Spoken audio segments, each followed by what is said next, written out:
Planting onions and leeks. I'm going to be planting my onions and leeks in this bed right here. As you can see, there's already garlic growing in here and some walking onion. But planting onions and leeks are one of the easiest things you can do. They're very, very hardy. So let me show you what I'm going to do. Some red onions right here. So the first thing I'm going to do is separate them. And one thing about onions and leeks, you don't have to be too gentle because like I said, they are very, very hardy. And these right here aren't really root bound, so this will be relatively easy to separate.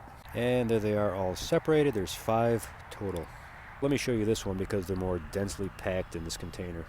Here's the root system, but it's still not that bad, so this will be really easy to separate.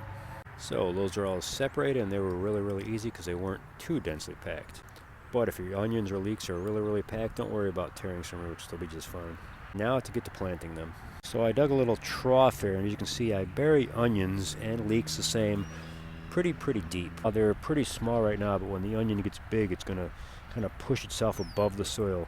And you want to have loose type soil for onions and leeks. As you can see, the onion bulb is way down here. I'm going to kind of bury this green stem relatively deep. So I buried them relatively deep. As you can see, I did add some of this organic fertilizer to the hole. And now the next thing to do is water them in. If you like gardening and plant content, do me a favor and click that subscribe button. Thanks for watching, everyone.